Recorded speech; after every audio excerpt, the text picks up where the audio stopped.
Fifth verse. अनि 30 अध्यायको हामी पढ्छौँ 5 पद। Every word of God is only the first part of the verse.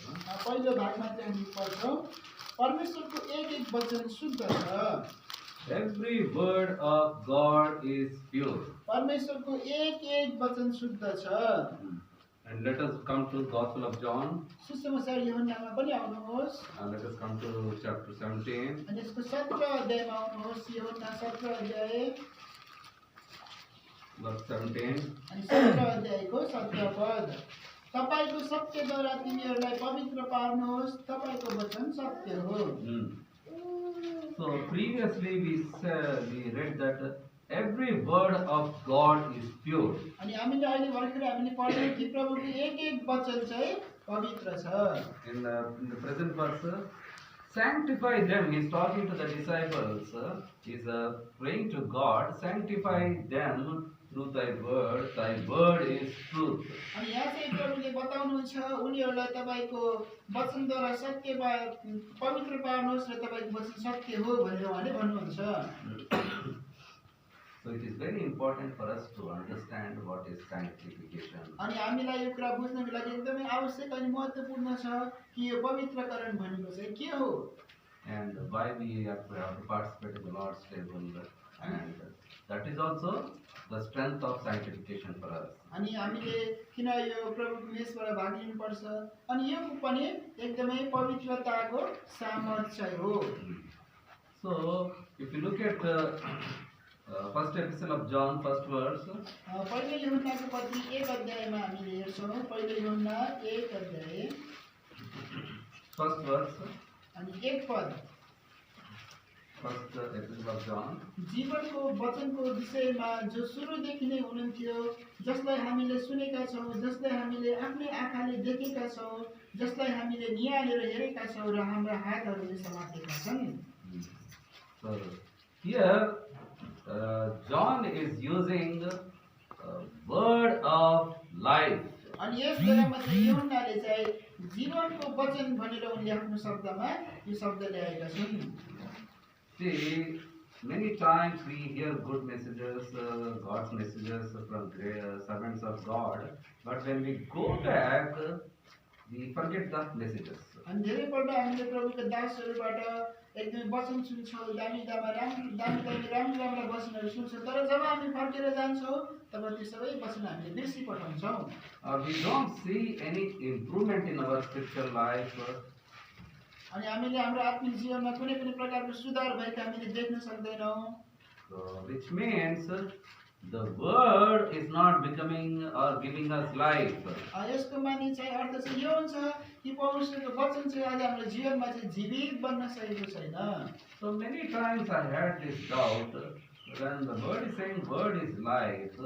I was not able to experience how it is life. अनि यो कुरामा म एकदमै म चाहिँ अल्मलिएको थिएँ या परमेश्वरको वचनले जीवन चाहिँ वचनको भनेर भनेको छ भने मेरो जीवनमा चाहिँ किन यो परमेश्वरको वचन चाहिँ जीवित भएको छैन भन्ने प्रश्न मेरो चाहिँ थियो। So many times I heard very good messages from popular servants of God, but after some days I used to forget. अनि धेरै नाम चलेका प्रभुका दासहरूबाट मैले वचन सुन्ने गर्दथे, तर केही समयपछि फेरि मैले परमेश्वरको वचन चाहिँ बिर्सिहाल्ने काम गर्थेँ। So then I was trying to understand what is my problem. अनि मैले चाहिँ केही समयपछि चाहिँ मेरो समस्या चाहिँ के हो भन्ने कुरा चाहिँ मैले बुझ्न थालेँ। I am praying to God, I am going to the fellowship, I am partaking, I am worshiping the Lord, I am partaking the Lord's table. There no seems to be life in me. मैले प्रार्थना गरिरहेको थिएँ, संगतिमा म गइरहेको थिएँ, अनि संगतिमा सहभागिता मैले जनाइरहेको थिएँ, तर परमेश्वरको वचन चाहिँ मेरोमा जीवित भएको चाहिँ थिएन। So the textbook I was reading, the word of God is the word of life, but I was not able to experience it. अनि मैले चाहिँ एकदमै परमेश्वरको यो वचनलाई चाहिँ एकदम किताब जस्तै मैले पढिरहेको थिएँ। परमेश्वरको जो वचन चाहिँ जीवन हो भनेर, तर यो कुरा मेरोमा चाहिँ अनुभव भएको थिएन, मैले चाहिँ अनुभव गरेको थिएन यो कुरालाई। But I had a desire and praying to God and our Lord that how it is life to me. अनि यो इच्छा चाहिँ मेरोमा थियो अनि मैले प्रार्थना गरिरहेको थिएँ प्रभु तपाईँको वचन चाहिँ मेरोमा कसरी जीवन बन्न सक्छ भनेर मैले भनिरहेको थिएँ। And the Lord is very, very faithful in answering such prayers. अनि प्रभु चाहिँ यदि यस्तो प्रकारको प्रार्थनाहरूको उत्तर दिन उहाँ एकदम विश्वासयोग्य हुनुहुन्छ। See, as we previously in the Lord's table, we meditated upon our corruptible flesh or vile flesh. अनि हामीले जसरी अहिले मात्रै मेषको सम्बन्धमा हामीले हाम्रो धूर्त एकदमै यो दुष्ट शरीरको सम्बन्धमा हामीले चाहिँ हेरेका थियौँ। And why do we behave in a particular way is because of what we have inside. अनि हाम्रो हृदयभित्र जो पनि छ त्यही अनुसार हामीले चाहिँ बाहिर पनि यदि बाहिर पनि हामीले त्यही अनुसार चाहिँ काम गर्छौँ। Why do we have lust in our eyes? अनि हाम्रो आँखामा चाहिँ किन अभिलाषाहरू छ? When we are in a very closed place, we are safe. We think we do not have anything inside our heart. जब हामी चाहिँ एकदमै गुप्त जग्गामा हुन्छौँ त्यति बेला हामी सम्झेका हुन्छौँ कि म चाहिँ सुरक्षित छु भनेर हामीले सम्झिरहेका हुन्छौँ। But when we are exposed to a different environment, like when we go to a mall or some very big popular places, our eyes cannot stop looking here and there. अनि जब हामी चाहिँ बाहिर जाँदछौँ जस्तै मलमा हामी जाँदछौँ भने एकदमै हाम्रो चाहिँ एकदमै हाम्रो आँखाहरू चाहिँ एकदमै यताउता राम्रो राम्रो कुरा हेर्नको लागि लागिहाल्छन्। So remember one thing, एउटा कुरा चाहिँ याद राख्नुहोस्, that defilement is there in our hearts. अनि हाम्रो हृदयमा चाहिँ त्यो अशुद्धता चाहिँ छ। In Mark मर्कुसको किताब 7th chapter, मर्कुस 7 अध्याय, Mark chapter 7, मर्कुस 7 अध्याय verse 20. यसको 20 पद। अनि उहाँले भन्नुभयो, मानिसबाट जे बाहिर निस्कन्दछन् त्यसैले मानिसलाई अशुद्ध पार्दछ। And so 21.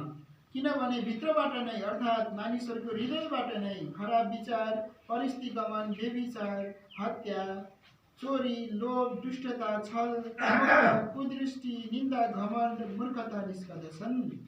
23. यी सबै खराब कुराहरू भित्रबाट नै निस्कदछन् र मानिसलाई अशुद्ध पार्दछन्। So these are the things that are already there in our heart. अनि यी कुराहरू चाहिँ के हुन् जो चाहिँ पहिल्यैबाट हाम्रो हृदयमा चाहिँ हुँदछ। And after being born again or coming to the Lord Jesus Christ, the gift of salvation, अनि उद्धारको एकदमै त्यो वरदान पाइसकेपछि जो नयाँ जन्म पाइसकेपछि जब हामी प्रभु यीशु ख्रीष्ट कहाँ आउँछौँ, so we have seen or experienced the joy of salvation. अनि हामीले चाहिँ एकदमै यो कुराको अनुभव गरिरहेका हुन्छौँ र देखिरहेका हुन्छौँ, त्यो उद्धारको आनन्दलाई हामीले चाहिँ अनुभव गर्न सक्छौँ। But the fullness of joy of salvation we cannot enjoy unless we work out on this defilement in our heart. तर जबसम्म हामीले चाहिँ हाम्रो हृदयमा भएका यी सबै प्रकारको अशुद्धताहरूको सम्बन्धमा काम गर्दैनौँ तबसम्म हामीले उद्धारको आनन्दमा परिपूर्ण प्रकारले हामीले अनुभव गर्न सक्दैनौँ। See, if you look at the garbage in the town, in the municipal areas, some littering or garbage is there in some pockets of the areas. अनि जब तपाईँले एकदमै बाहिर जब पनि तपाईँले चाहिँ कहीँ चाहिँ कुनै प्रकारको फोहोर मैला तपाईँले हेर्नुहुन्छ भने कुनै जग्गामा कुनामा चाहिँ त्यस प्रकार कुराहरू जो हुँदछ, Our heart is like that garbage. अनि हाम्रो हृदय चाहिँ त्यही प्रकारको त्यो फोहोरहरू जस्तै मैलाहरू जस्तै हुँदछ। And we cannot take a beautiful flower and plant in between the garbage. अनि हामीले एउटा राम्रो फुल लिएर चाहिँ त्यो मैलाहरूको बिचमा चाहिँ लगेर रोप्न सक्दैनौँ। Because first of all we cannot go there, or with that smell we cannot go and plant the beautiful flower in between. पहिलो कुरा त यो हामी त्यहाँ जान सक्दैनौँ अनि त्यसको दुर्गन्धहरूलाई सहँदै हामीले त्यहाँ चाहिँ त्यो फुललाई रोप्न सक्दैनौँ। So that is the problem of our heart, and why the word is not able to go inside and giving us life. अनि यही नै हाम्रो हृदयको पनि समस्या हो। अनि यसै कारणले गर्दाखेरि चाहिँ परमेश्वरको वचन चाहिँ हाम्रो हृदयभित्र गएर चाहिँ हामीलाई जीवन दिन सक्दैन। See, one thing, when the word of God is described as very pure, अनि यो कुरालाई बुझ्नुहोस् कि जब परमेश्वरको वचनलाई चाहिँ एकदमै शुद्ध पवित्र भनेर जब भनिएको छ, when it is described as having sanctifying power, जब यसलाई चाहिँ एकदमै के हो पवित्र पार्ने सामर्थ्यको रूपमा चाहिँ जब परमेश्वर वचनले जब यसलाई भन्दछ, it means that the word is giving us life and making us worthy to partake into the holiness of our God. यसको माने चाहिँ यो कि यसले चाहिँ आज हामीलाई चाहिँ पवित्र पार्दछ भने अनि साथसाथै चाहिँ परमेश्वरको पवित्रतामा भाग लिनको लागि पनि यसले हामीलाई सहायता And गर्छ। for that, our Lord Jesus Christ in Revelation chapter 3 verse 20, अनि यसको लागि है प्रकाश 3 अध्यायको 20 पदमा जब हामीले हेर्छौँ, हेर म ढोकामा उभिन्छु र ढकढक्याउँछु, कसैले मेरो स्वर सुन्यो र ढोका खोल्यो भने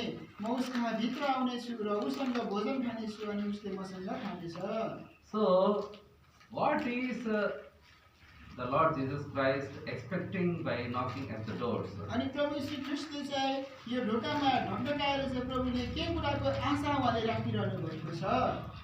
He wants to help us clean the garbage of our heart, then also plant the word of God. उहाँले हामीलाई चाहिँ हाम्रो हृदयमा भएका ती फोहोर मैलाहरूलाई सफा गर्नको लागि सहायता पुर्याउन चाहनुहुन्छ अनि उहाँको वचनलाई रोप्न पनि उहाँले चाहनुहुन्छ।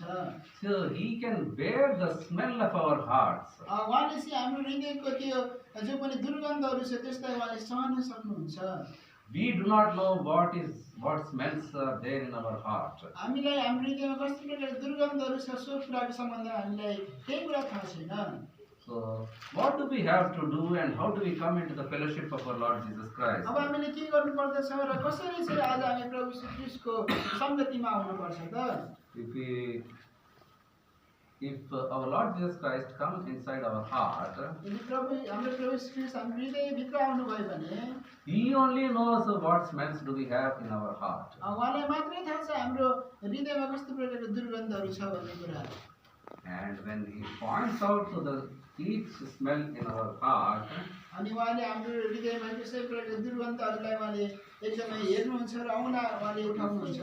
all we need to do is humble like a little child. अनि त्यति बेला हामीले गर्नुपर्ने काम चाहिँ यही मात्रै हो कि नम्र अझ नानीहरू जस्तै आज हामी नम्र हुनुपर्छ। If you look at Matthew, मत्तीको किताबमा आउनुहोस्।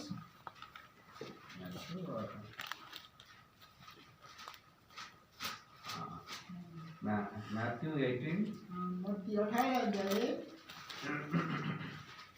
Matthew chapter 18, मत्ती 18 अध्याय, third verse. अनि यसको 3 पद।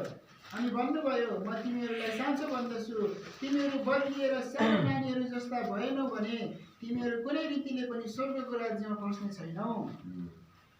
See, when our Lord Jesus Christ wants to work in our hearts, He expects a child-like humbling from our side. जब उहाँले हाम्रो हृदयमा चाहिँ काम गर्न चाहनुहुन्छ भने उहाँले हामी तर्फबाट चाहिँ आज हामी चाहिँ बालक जस्तै नम्र भएको उहाँले चाहनुहुन्छ। If a married sister or a wife is there, यदि त्यहाँ चाहिँ एउटा विवाहित यदि स्त्री त्यहाँ छ, कपाल त्यहाँ छ भने if she comes across this verse in Ephesians chapter 5, अनि त्यो विवाहित स्त्री चाहिँ यदि परमेश्वरको वचनको एफिसी 5 अध्यायमा उनी आइन् भने if the sister desires in her heart to be obedient to this word of God, यदि त्यो बहिनीले चाहिँ यो परमेश्वरको यो वचनतर्फ चाहिँ उनी यदि आज्ञाकारी बन्न चाहन्छन् भने if she desires that this word of God become life, give life in her life, यदि उनले यो कुरा चाहन्छन् कि परमेश्वरको यो वचनले उनको जीवनमा चाहिँ जीवन दिएको चाहन्छन् भने 22, यसको 22 पद, हे पत्नीहरू हो प्रभुको अधीनमा रहे चाहिँ आफूलाई आफ्ना पतिको अधीनमा सुम्प। 24, 24 यसकारण जसरी मण्डली ख्रीष्टको अधीनमा छ उसरी नै पत्नीहरू पनि हरेक कुरामा आफ्ना पतिका अधीनमा रहन्। So the sisters have to decide for themselves. This word of God should become alive, give life as a beautiful wife before the Lord. अनि परमेश्वर अनि एकदमै स्त्रीहरूले चाहिँ बहिनीहरूले चाहिँ यो प्रकारले परमेश्वरको यो वचन चाहिँ आफ्नो जीवनमा चाहिँ जीवित भएको अनि प्रभु परमेश्वरको अगाडि चाहिँ एकदमै रहेको उनीहरूले चाहनुपर्छ। But before giving life in your hearts to this word of God, you will point out to the smells, uncleanliness, or your disobedience as a wife to you. अनि तर यो वचनद्वारा तपाईँको जीवनमा उहाँले जीवन दिनुभन्दा अगाडि उहाँले चाहिँ तपाईँको हृदयमा भएका ती सबै कुराहरू जुन कुराहरू तपाईँ अनन्यकारी बन्नुभयो ती सबै कुराहरूमा उहाँले पहिला चाहिँ औँला उठाउनुहुन्छ। So you have to acknowledge, yes, Lord, I was not a good wife to my husband. अनि तपाईँले यो कुरा मानिदिनु पर्दछ र भन्नुपर्छ, हो प्रभुज्यू म चाहिँ मेरो पतिको आज एउटा असल पत्नी बन्न सकिनँ भनेर भन्नुपर्छ। You should acknowledge that you many times you scolded him in your heart. यो कुरा तपाईँले यो मानिदिनु पर्दछ, धेरै पटक आफ्नो मनमा आफ्नो पतिलाई कस्तो प्रकारले एकदमै आवाज उठाउनु भयो, यो कुरा तपाईँले मानिलिनुपर्छ। Many times I acted as if I was giving respect and honor to him. धेरै पल्ट मैले चाहिँ उहाँलाई आदर गरेको जस्तो गरिकन मैले बहाना पनि गरेँ। So these things our Lord Jesus Christ can help us to clean from the heart. अनि यो सबै कुराहरूको मैलाहरू जो पनि छ यसलाई सफा गर्नको लागि प्रभुले आज हामीलाई सहायता पुर्याउनुहुन्छ। And only then, when you meditate upon this word of God, when it is planted by our Lord Jesus Christ into your hearts, then the word will give you life. अनि जब प्रभु श्री कृष्ण बस्नुहुन्छ हाम्रो जीवनमा काम गर्नुहुन्छ अनि जब उहाँले यो वचनलाई हाम्रो हृदयमा उहाँले जब रोप्नुहुन्छ त्यसपछि मात्रै उहाँको वचन चाहिँ हाम्रो जीवनमा जीवित भएर रहन्छ। As these words of wives, submit yourself unto your own husbands as unto the Lord, becomes live in your hearts. अनि जब परमेश्वरको यो वचन जसरी यहाँ परमेश्वरको वचनले भन्दछ कि आफैलाई पतिको अधीनतामा शिल्प भनेर भन्दछ, जब यो वचन तपाईँको जीवनमा चाहिँ जीवित जब बन्दछ, that means you will keep remembering this word when you are serving your husband. यसको माने चाहिँ यो कि जब तपाईँले आफ्नो पतिको सेवा गर्नुहुन्छ त्यति बेला यो वचन तपाईँको समाजमा चाहिँ आइरहेको हुन्छ। And the more life will come into this word. अनि जब परमेश्वरको वचनमा चाहिँ जब धेरै जीवन जब आउँदछ, You will start praying when your husband goes out to work. अनि जब तपाईँको पति चाहिँ बाहिर काममा जान्छ तपाईँले प्रार्थना गर्न सुरु गर्नुहुन्छ। Lord, my husband is going out, is working hard and is earning for this house to keep me, to give my food, to keep my children and keep this house. अनि तपाईँले प्रार्थना भन्नुहुन्छ, मेरो पति चाहिँ बाहिर गएको छ, काममा मेहनत गर्दैछ, मेरो खाँचोहरू पुरा गर्न, यो घरको स्याहार सुसार गर्न उहाँ जानुभएको छ भनेर प्रार्थना गर्नुहुन्छ। So you will not shout at him when he comes back from the office that you have not brought enough for the house. अनि त्यसपछि एकदमै तपाईँले चाहिँ पतिले चाहिँ घरको लागि चाहिएको कुराहरू ल्याउन सक्नु भएन भनेर चाहिँ तपाईँ चिच्याउनु हुँदैन। Because you will have, the word gives you the patience of our Lord Jesus Christ. किन भन्दाखेरि चाहिँ परमेश्वरको वचनले चाहिँ हाम्रो प्रभु श्री कृष्णमा जुन धीरज थियो त्यो धीरज तपाईँलाई दिँदछ।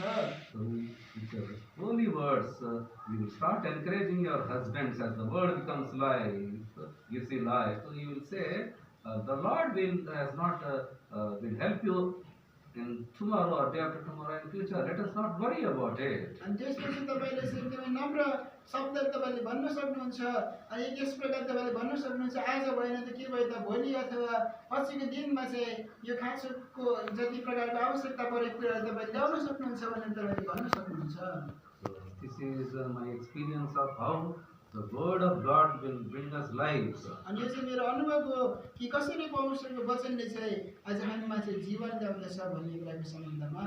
So I started doing fellowship with the Lord Jesus Christ with small prayers in my heart. अनि मैले चाहिँ एकदमै आफ्नो हृदयमा सानो सानो प्रार्थनाहरू गरिकन प्रभु श्री कृष्णको सङ्गतिमा रहने मैले सुरु गरेँ। And for every word of God, I used to see, Lord, I am not like this. Your word says to do not have lust in your eyes. But when I go to outside or shopping malls, my lust is clearly coming out. अनि मैले हरेक परमेश्वरको वचनमा मैले भन्न सुरु गरेँ, प्रभु म यो तपाईँको वचन अनुसार छैन, जब म बाहिर जाँदछु तब मेरो आँखाद्वारा मेरोमा चाहिँ अभिलाषा आउँछ भनेर मैले चाहिँ है भन्न थालेँ प्रार्थनामा। And when I humbled like a little child, the Lord was very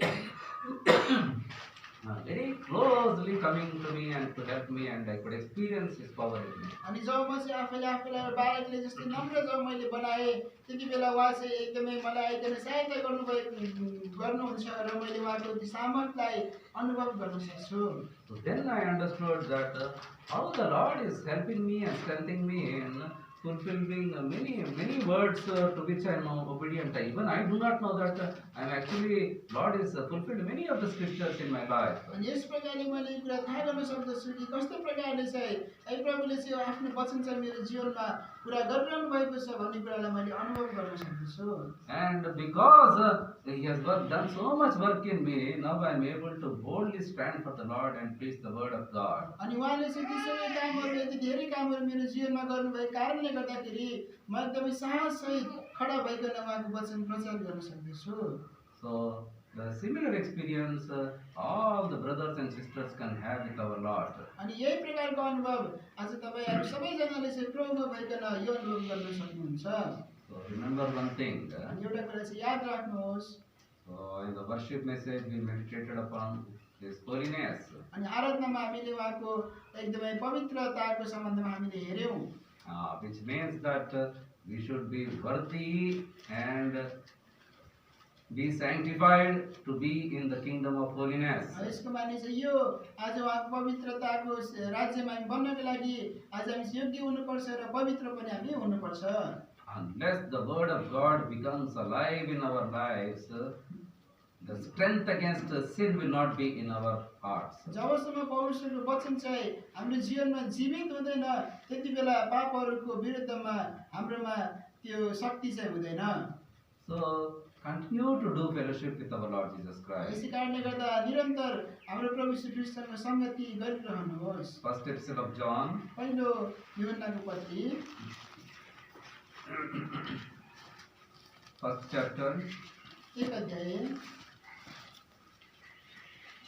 6th verse. यसको 6 पद। उहाँसँग हाम्रो संगति छ भनी हामी भन्छौँ तर अन्धकारमा हिँड्छौँ भने हामी झुट बोल्दछौँ र सत्य काम गर्दैनौँ। Walk in darkness. अनि चाहिँ अन्धकारमा हिँड्ने कुरा जो पनि छ What is the meaning of that? यसको अर्थ चाहिँ के हो?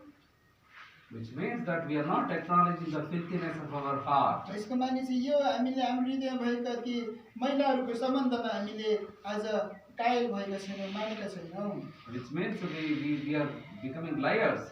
यसको अर्थ यो हामी चाहिँ झुटा हामी भएका छौँ। So without obedience to the word of God, we claim to be good persons in the congregation. अनि परमेश्वरको वचनको आज्ञाकारितामा नआइकन आज हामीले मण्डलीमा चाहिँ एकदमै हामी असल मानिस छौँ भनेर हामीले भनिरहेका छौँ। So to not to be in darkness is to come to the light. अनि एकदमै आज चाहिँ अन्धकारमा नहिँड भनेको माने चाहिँ ज्योतिमा आऊ भनेर भनेको हो। 7th verse. 7 पद। तर जसरी उहाँ ज्योतिमा हुनुहुन्छ उसरी नै हामी ज्योतिमा हिँड्छौँ भने एकअर्कासँग हाम्रो संगति हुन्छ र उहाँका पुत्र येशू ख्रीष्टको रगतले हामीलाई सब पापबाट शुद्ध पार्छ। Walking in the light means seeing our life in the word of God only. यो ज्योतिमा हिँड्ने भनेको चाहिँ आज हाम्रो जीवनलाई चाहिँ केवल उहाँको वचनमा राखिकन हिँड्ने भनेर चाहिँ भनेको हो। And when we are in the light, our Lord Jesus Christ will show everything that we have inside the heart to us. अनि जब हामीमा चाहिँ त्यो ज्योति हुँदछ तब हाम्रो प्रभु श्री ख्रीष्टले हामी भित्र भएको सबै कुराहरू उहाँले प्रकट गरिदिनुहुन्छ। And when we humble ourselves like little children and acknowledge and fall at His feet that all this filthiness is there in my heart, then He will cleanse us from His precious blood. अनि जब हामीले यो कुरालाई मानिलिन्छौँ कि मेरो हृदयमा चाहिँ यसै प्रकारको मैलाहरू छ भनिकन जब हामीले मानिलिन्छौँ नम्र भइकन तब उहाँले आफ्नो रगतले चाहिँ हामीलाई यो सबै प्रकारको मैलाहरूबाट शुद्ध पार्नुहुन्छ। Then when you prepare yourself to be a good wife according to the word of God, a good husband according to the word of God, the word gives you life. अनि जब तपाईले चाहिँ परमेश्वरको वचन अनुसार एउटा असल पत्नी अनि असल पति बन्ने जब तपाईले निर्णय गर्नुहुन्छ तब परमेश्वरको वचनले आज हामीलाई चाहिँ जीवन दिँदछ। The proof of a good wife is to the Lord only. यो चाहिँ असल पत्नी भएको छु भन्ने कुराको प्रमाण चाहिँ आज प्रभुलाई मात्रै दिने हो। And the proof that you are a good husband is only to the Lord. अनि एकदमै असल पति भएको छु भन्ने कुराको प्रमाण पनि प्रभुलाई मात्रै हो। So being a good husband and be a good wife is only in the Christ. अनि यो चाहिँ ख्रिस्टमा मात्रै भइकन आज हामी चाहिँ असल पति अनि असल पत्नी हामी बन्न सक्छौँ। So it is not to prove to yourselves, am I a good husband to you or am I a good wife to you? यो चाहिँ एकअर्कालाई प्रमाण गर्ने कुरा होइन यसो भनिकन म के एउटा असल पत्नी बनिरहेको छु भन्दै अथवा म के असल पत्नी बनिरहेको छु भन्दै भन्ने कुरा होइन। So try to understand and do not leave this message here now. अनि यो कुरालाई बुझ्नुहोस् अनि यो पौरुषको यो वचनलाई यही छोडेर जाने तपाईले नगर्नुहोस्। Come to our Lord Jesus Christ. Acknowledge whatever faults are there or whatever uncleanliness is there in your hearts, and let the word of God be planted by our Lord Jesus Christ. यो कुरालाई बुझ्नुहोस् अनि सम्पूर्ण प्रकारले आफ्नो पापहरू मानिलिनुहोस् र यो कुरालाई बुझिकन एकदमै हाम्रो प्रभु यीशु ख्रीष्टको वचनलाई चाहिँ हृदयमा चाहिँ एकदमै रोपिने जग्गा दिनुहोस्। Then you see for yourself how you will be surrounded by His grace. अनि तपाईले देख्न सक्नुहुन्छ कि कस्तो प्रकारले उहाँको अनुग्रहले तपाईलाई एकदमै वरिपरि आज तपाईले सम्हालेको छ भन्ने कुरा देख्न सक्नुहुन्छ। When for simple obedience or simple obedience to your wives or husbands or within the family, जब परिवारमा एकदमै आफ्नो पति अनि पत्नीको सम्बन्धमा जब एउटा साधारण आज्ञाकारिता जब त्यहाँ हुन्छ, God will, our Lord Jesus Christ will put more words into your heart to keep you safe from sin. अनि त्यसपछि चाहिँ प्रभुले चाहिँ एकदमै तपाईको हृदयमा चाहिँ धेरै पौरुषको वचनहरू राखिदिनुहुन्छ कि तपाई चाहिँ पापबाट चाहिँ छुटकारा पाउन सक्नु भएको होस्। If you look at Gospel of John, सुसमाचार यूहन्ना lastly and the close, अन्तिम अनि हामीले चाहिँ बन्द गर्छौं। Gospel of John 4, यूहन्ना सुसमाचार 4 अध्याय 14th verse. अनि 4 अध्यायको चाहिँ 14 पद। Gospel of John chapter 4 verse 14. 4 को 14 तर जसले त्यो पानीबाट पिउला जो म उसलाई दिनेछु ऊ कहिले तिर्खाउने छैन, तर जुन पानी म उसलाई दिनेछु त्यो ऊ भित्र अनन्त जीवनका निम्ति उम्रिरहने पानीको मुहान बन्नेछ। So here, water springing up into everlasting life. अनि यहाँ चाहिँ बताएको छ कि पानी चाहिँ जो चाहिँ अनन्त जीवनको लागि उम्रिरहेको छ। So the word of God, as we show simple obedience and prepare our hearts for simple obedience, the Lord will pour out more words into our heart, and our lives become full, and there will be living waters, continuous waters unto eternal life. अनि जब हामीले चाहिँ आफ्नो जीवनलाई चाहिँ एकदमै साधारण आज्ञाकारिताको सम्बन्धमा एकदमै जब हामीले आफ्नो जीवनलाई दिँदछौँ भने त्यही साधारण आज्ञाकारिताको कारणले गर्दाखेरि प्रभुको वचन चाहिँ हाम्रो अनन्त जीवनको निम्ति चाहिँ उम्रिदछ अनि हामीलाई उहाँले प्रशस्त वचन दिनुहुन्छ। So the word of God will only keep us in the last days from all the destructions. अनि यो सबै प्रकारको विनाशबाट यो अन्तिम दिनमा यो परमेश्वरको वचनले नै आज हामीलाई सुरक्षित राख्दछ। Revelation chapter 2. प्रकाश 2 अध्याय Revelation chapter 2. प्रकाश 2 अध्याय 10th verse. Chapter 3. 3 अध्याय 10 पद। तिमीले मेरो धीरजको वचन पालन गरेका छौ, यसकारण म पनि तिमीलाई परीक्षाको घडीबाट जोगाउने छु, जुन चाहिँ पृथ्वीमा बस्नेहरूलाई जाँच्नका निम्ति सारा संसारमाथि आउनेछ। So this is the secret of the safety for us in the last days. अनि यो चाहिँ त्यो रहस्य हो जुन कुराको सम्बन्धमा हामीले अन्तिम दिनमा है बचाउने सम्बन्धमा उहाँले बताउनुहुन्छ। So many times I myself was like that. Sometimes you may be also like that. The word of God is only in our minds. यही अप्रकार अवस्थामा हामी म थिए, तपाई पनि हुन सक्नुहुन्थ्यो अनि केवल परमेश्वरको वचन चाहिँ हाम्रो मनमा चाहिँ हुनुपर्दछ। The word is only in the minds. यो परमेश्वरको वचन चाहिँ खाली दिमागमा मात्रै हुने काम गर्दछ। So, and we repeat the words of God sometimes in the prayers and sometimes we say in the prayers. अनि हामीले परमेश्वरको वचन चाहिँ एकदम प्रार्थनामा हामीले चाहिँ दोहोऱ्याउने काम पनि गर्दछौँ। But it doesn't give life if it is in your minds. अनि यदि यो पौरुषको वचन चाहिँ खालि दिमागमा मात्रै छ भने यसले जीवन चाहिँ दिँदैन। You may repeat any number of verses in your prayers if you are from keeping them in the mind. अनि पौरुषको वचनलाई चाहिँ एकदमै ज्ञानमा दिमागमा मात्र राखिकन हामीले थुप्रै आज हामीले पौरुषको वचनलाई हामीले भन्न सक्छौँ। But you have to come into the fellowship of our Lord Jesus Christ. तर तपाईँ चाहिँ प्रभु यीशु ख्रीष्टको सङ्गतिमा आउनु पर्दछ। You have to seek His help to remove the filthiness on our hearts. हाम्रो हृदय भएका ती सबै मैलाहरूलाई हटाउनको लागि आज हामीले उहाँलाई हेर्नु पर्दछ। You have to humble yourself like a little child आज हामी तपाईँले आफूलाई सानो नानी जस्तो नम्र तपाईँले बनाउनु पर्दछ। and allow Lord Jesus Christ to plant the word of God. अनि प्रभु यीशु ख्रीष्टलाई परमेश्वरको वचन रोप्नको लागि दिनुपर्छ। And that word of God to give life to your flesh and your thinking and your behavior. अनि त्यो परमेश्वरको वचनले चाहिँ हाम्रो जीवनमा चाहिँ जीवन दिनुपर्छ, हाम्रो समाजमा अनि हाम्रो सबै प्रकारका व्यवहारहरूमा।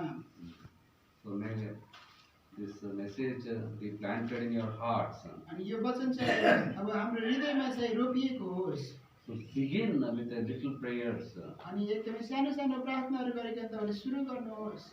So whatever, whenever you read the word of God relating to some relationships, like husband, parents, children, or obedience, अनि जुन पनि पौरुषको वचन पढ्नुहुन्छ जस्तै पति पत्नीको सम्बन्धमा नानी बुबा आमाको सम्बन्धमा you take the word of God and see for yourself how the word of God could not go inside, and what is there your rebellious flesh has done, that word could not go inside. अनि पौरुषको वचनलाई लिनुहोस् अनि कस्तो प्रकारले विद्रोही हुनुभएको छ so कुरालाई हेर्नुहोस् कि यो विद्रोह कारणले गर्दा पौरुषको वचन चाहिँ भित्र जान सकिरहेको छैन। And try to see for yourselves how the word of God gives you life. अनि एकदमै यो कुरालाई पनि तपाईँले हेर्ने कोसिस गर्नुहोस् कि पौरुषको वचनले कसरी तपाईँलाई जीवन दिन्छ। Do not leave this message as a good message, a great servant of God has come and it is a wonderful message. And if this message goes waste, then my experience and whatever burden of my sharing will all go waste. अनि एकदमै है कति राम्रो वचन परमेश्वरको महान दासले कस्तो वचन दिएको भनेर यतिकै तपाईँले वचनलाई बिर्सनु भयो भने है मैले बताएकी अनुभवहरू यो कोसिसहरू सबै व्यर्थ भएर जाँदछ। May God bless all of us and prepare our hearts to receive His word and to bring fruit unto His honor and glory. प्रभुले हामीलाई आशिष दिनुभएको होस् र यो वचनलाई एकदमै ग्रहण गर्नको लागि उहाँले हामीलाई एकदमै सहायता पुर्याउनु भएको होस् र उहाँको आदर र महिमा भएको होस्।